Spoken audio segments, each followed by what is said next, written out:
Merhaba arkadaşlar. Bugün kabak tatlısı yapıyorum. Aileci çok beğendiğimiz ve sık sık yaptığım bir tarif. Burada soyulmuş, doğranmış haliyle net 2 kilogram kabağım var. Şöyle genişçe bir kap alıyorum. Kabak tatlısını önce ocakta biraz pişirdikten sonra fırına vereceğiz. Kulpları böyle metal olan bir kapta kabaklarınızı pişirirseniz fırına vermesi kolay olur. Yoksa pişen kabaklarınızı bir tepsiye aktararak da fırına verebilirsiniz. Şimdi doğradığım, hazırladığım kabakları kabıma dizeceğim.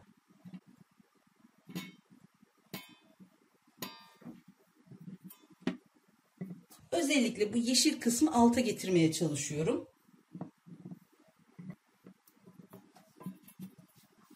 Her 1 kilo kabak için şöyle 200 mililitrelik su bardaklarıyla 2 su bardağı şeker kullanıyorum. Burada da 3 su bardağı vardı. Şekeri böyle gezdirdikten sonra kabımın kapağını kapatıp bir gece şekerde bekleteceğim. Şekerde bir gece bekleyen kabaklar dokusu daha da güçlenip suyunu verdiği için piştiğinde herhangi bir dağılma söz konusu olmuyor. İnşallah yarın tatlımı yapmaya devam edeceğim.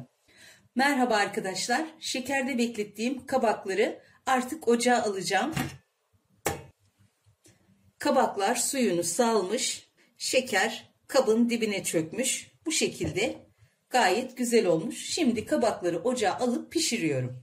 Eğer kabakları şekerde bekletmek istemezseniz yarım çay bardağı suyu kabınıza ekleyip kısık ateşte kabaklar sulanıncaya kadar yavaş yavaş pişirerek aynı işlemi yapabilirsiniz. Fakat şekerde bekleyen kabaklar sadece suyunu salmakla kalmıyor.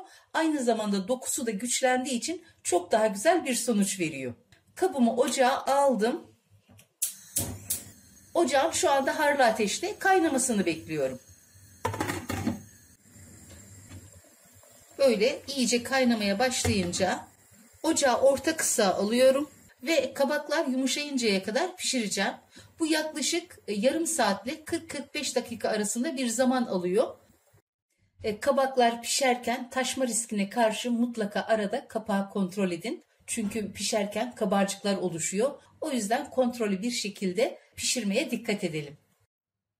Yaklaşık 35 dakikadır pişen kabaklarımı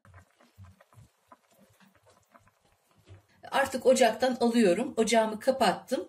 Çok güzel pişti. Önceden ısıttığım 200 derece fırına verip üzeri karamelize olana kadar fırında tutacağım. Şimdi fırına veriyorum. Kabım müsait olduğu için böylece fırına verdim. Kabağı fırından çıkardım. Yaklaşık yarım saat kadar fırında kaldı. Şimdi soğusun. Ondan sonra servis tabağına alacağım. Soğuyan kabakları tabağıma aldım. Gerçekten çok güzel oldu. Tatlımın üzerine kaymak alıyorum.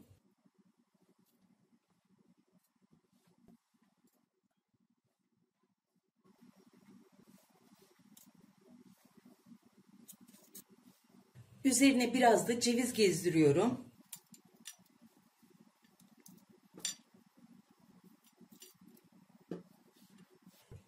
Çok az da tahin gezdiriyorum.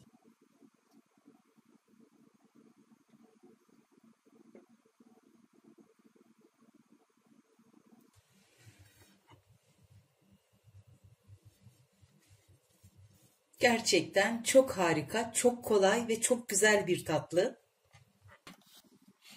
Özellikle bu kış aylarında bolca yapın ve deneyin derim. Yapacak ve deneyecek olan herkese kolay gelsin, afiyet, şifa olsun.